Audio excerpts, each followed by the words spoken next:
They say sorry is one of the most powerful words in any language. A bridge between hurt and healing. A doorway back to connection. But what happens when that word becomes a reflex? When you say it before you've even finished a sentence? When you apologize for taking up space, for having needs, for simply existing in a room? When "I'm sorry" arrives before anyone has even been hurt? There is a quiet epidemic living inside some of the kindest, most gentle people you will ever meet.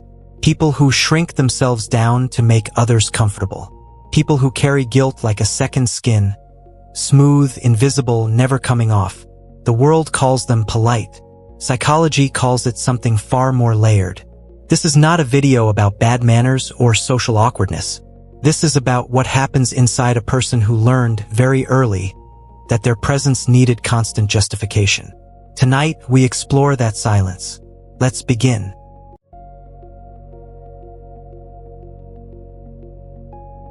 Notice it, just for a moment, the way it arrives before thought, before reason, before anyone has even turned around to look at you. Sorry. You bump into a chair and you apologize to the chair. Someone interrupts you mid-sentence, and you apologize for having been speaking. You ask a colleague a simple question, and somewhere between the inhale and the first word, a small, automatic sorry to bother you slips out like it was always going to. It has become so woven into the fabric of how you move through the world that you no longer hear it. Not really, but others do.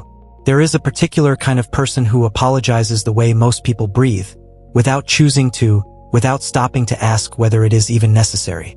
And the fascinating, quietly heartbreaking thing is this: they are almost never the ones who should be apologizing. They are often the most considerate people in any room. The ones who notice when someone else is uncomfortable. The ones who adjust, shrink, rearrange themselves so that no one else has to. They are not weak. They are not foolish. They are not simply too polite. They are running an old program. A deep, grooved pattern written long before they had the language to question it. Chronic apologizing is not a personality quirk. It is a signal. A quiet alarm that has been ringing so long, the person carrying it has stopped hearing it as an alarm at all. It has simply become the sound of their life.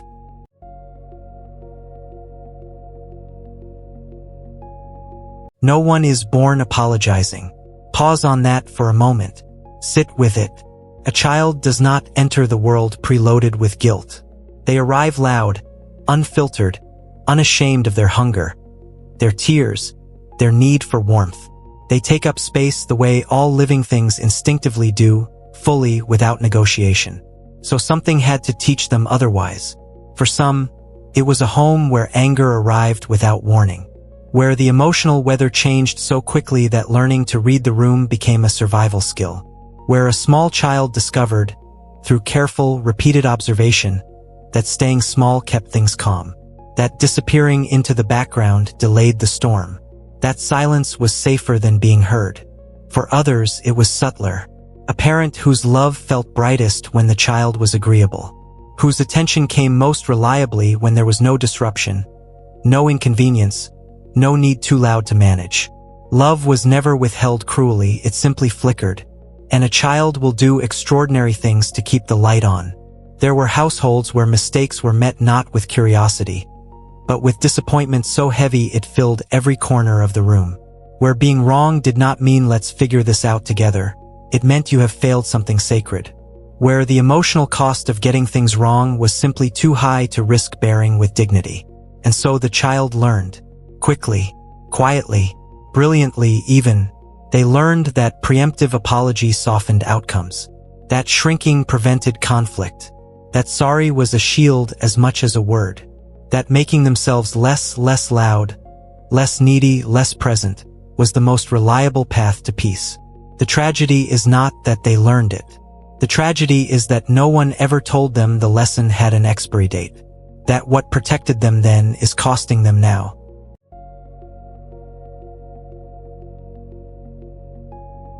There is a moment in certain kinds of childhoods where the nervous system makes a quiet decision, not in words, not in conscious thought, somewhere far deeper than that, in the body itself, in the ancient circuitry that exists only to keep a person alive.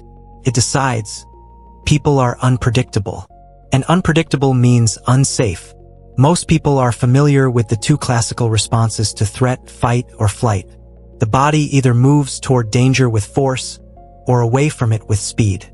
But there is a third response, less discussed, far more common in sensitive and emotionally attuned people. It is called the fawn response, and it looks, from the outside, like extraordinary kindness. The fawn response is the nervous system's most sophisticated social survival tool.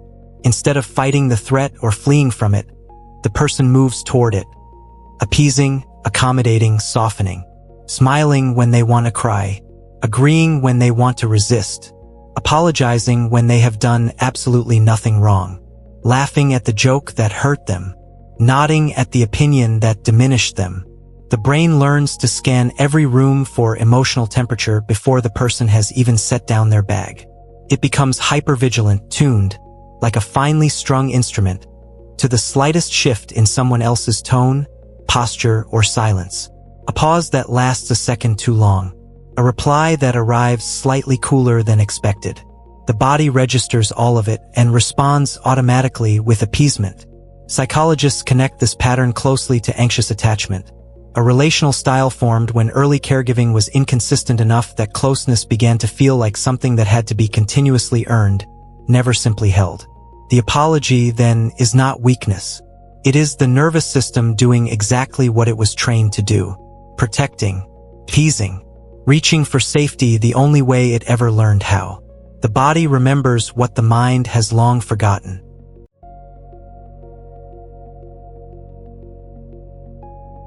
There is a particular kind of exhaustion that has no name in most languages. It is not the tiredness that comes from physical labor or from too little sleep. It is the exhaustion of a person who has spent years, sometimes decades, managing everyone else's emotional comfort before their own, monitoring, adjusting, preemptively softening every edge of themselves so that no one nearby ever has to feel the slightest friction. It accumulates the way sediment does at the bottom of a river, slowly, invisibly, until one day the water barely moves at all. The first cost is identity. When a person spends enough time apologizing for who they are, they eventually begin to lose track of who that actually is. Their preferences blur. Their boundaries dissolve not dramatically, but gradually. Like a shoreline giving itself to the sea, inch by quiet inch. They become so skilled at reflecting back what others need that the mirror forgets it has its own face. They can tell you exactly what everyone around them wants, needs, and feels, and struggle to answer the simplest question about themselves. The second cost is resentment. This one surprises people, because chronic apologizers are often perceived, and perceive themselves as endlessly patient and giving. But beneath that surface, something else quietly accumulates.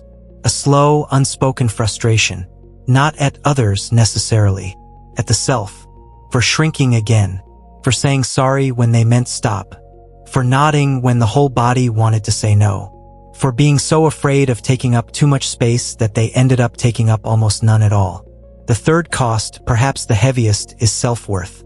Every unnecessary apology sends the same message to the deepest part of a person. You are an inconvenience. Your presence requires justification. You must earn your place here. And the fourth cost, rarely spoken about, is loneliness. Not the loneliness of being without people. Chronic apologizers are often surrounded by them. But the loneliness of never being fully known. Of always presenting the edited, pre-approved, softened version of yourself. Of being loved, perhaps genuinely, but loved for a version of you that you carefully constructed to cause the least disruption. That is a profound, silent ache. To be in a room full of people and still feel like a guest who hasn't quite been invited in. Repeated enough times, the mind stops questioning it. It simply begins to believe.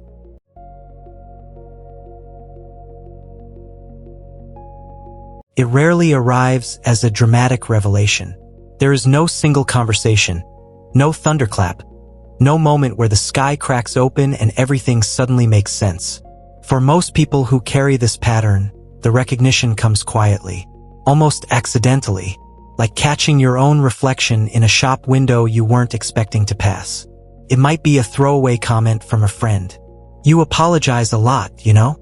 Said lightly, with warmth, not criticism. And yet something in the chest tightens. Not from shame, though shame may follow, but from the strange, disorienting feeling of being seen doing something you didn't know you were doing. Or perhaps it arrives alone. A quiet evening, replaying a conversation from earlier in the day. And you notice it the moment you said sorry before they'd even finished speaking. The way your voice dropped instinctively into a smaller register. The way your body angled itself apologetically, as if your very posture was asking permission to exist. And for the first time, you don't rush past it. You stay. This is the mirror moment. Not a breakdown. Not a breakthrough exactly. Something quieter than both. It is the first time the pattern becomes visible to the person living inside it. And visibility in psychology is everything. You cannot begin to loosen what you cannot first see clearly. But here is what makes this moment delicate and important to honor. Seeing the pattern does not mean the pattern immediately changes. Awareness is not a switch. It is the first fragile thread of something new, pulled from the tangled interior of something very old. It is enough for now simply to have noticed.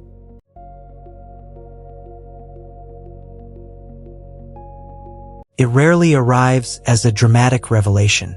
There is no single conversation, no thunderclap, no moment where the sky cracks open and everything suddenly makes sense. For most people who carry this pattern, the recognition comes quietly, almost accidentally, like catching your own reflection in a shop window you weren't expecting to pass. It might be a throwaway comment from a friend. You apologize a lot, you know? Said lightly, with warmth, not criticism. And yet something in the chest tightens. Not from shame, though shame may follow, but from the strange, disorienting feeling of being seen doing something you didn't know you were doing. Or perhaps it arrives alone. A quiet evening, replaying a conversation from earlier in the day. And you notice it the moment you said sorry before they'd even finished speaking. The way your voice dropped instinctively into a smaller register. The way your body angled itself apologetically, as if your very posture was asking permission to exist. And for the first time, you don't rush past it. You stay. This is the mirror moment. Not a breakdown. Not a breakthrough exactly. Something quieter than both. It is the first time the pattern becomes visible to the person living inside it. And visibility in psychology is everything. You cannot begin to loosen what you cannot first see clearly. But here is what makes this moment delicate and important to honor. Seeing the pattern does not mean the pattern immediately changes. Awareness is not a switch. It is the first fragile thread of something new, pulled from the tangled interior of something very old. It is enough for now simply to have noticed.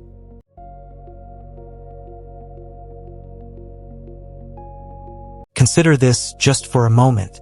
All that care, all that attentiveness, all those years of reading rooms, softening edges, monitoring moods, adjusting and shrinking and smoothing things over before anyone even noticed there was something to smooth. That was not weakness wearing the costume of kindness. That was love, real, genuine, expansive love, pointed entirely in the wrong direction.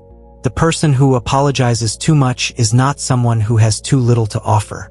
They are someone who has been offering everything outward for so long that the interior has grown quiet and sparse. Like a house where every beautiful thing has been moved to the front window for others to admire, while the rooms inside stand empty. There is a particular grief in recognizing this.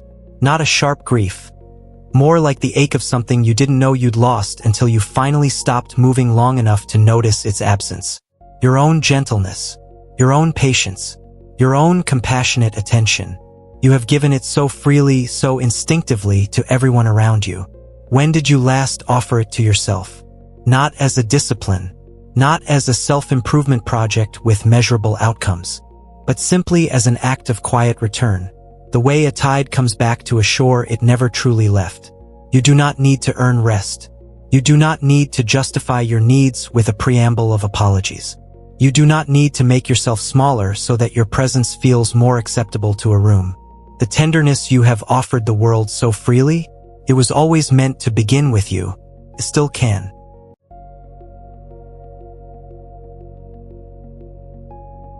You made it to the end of this reflection. And if you are the kind of person this video was made for, chances are, some part of you almost apologized for watching it this long. Almost felt guilty for spending this much time on something about yourself. Notice that, and then gently let it go. Because here is the quiet truth this entire journey has been moving toward. You are not too much. You have never been too much. You were simply given too little safety, too little reassurance, too little evidence that your presence was welcome exactly as it was. And so you learned to pre-shrink yourself, to arrive already apologizing, to take up only the space that others seemed willing to grant you. But that was a borrowed belief. It was never yours to keep. The world does not need a smaller version of you. It does not need the edited, pre-approved, endlessly apologetic version who has smoothed away every edge that might inconvenience someone. It needs the full one, the unabbreviated one, the one who is learning, slowly and bravely, that existing does not require justification, that asking does not require an apology, that being here, simply, quietly, fully here is enough.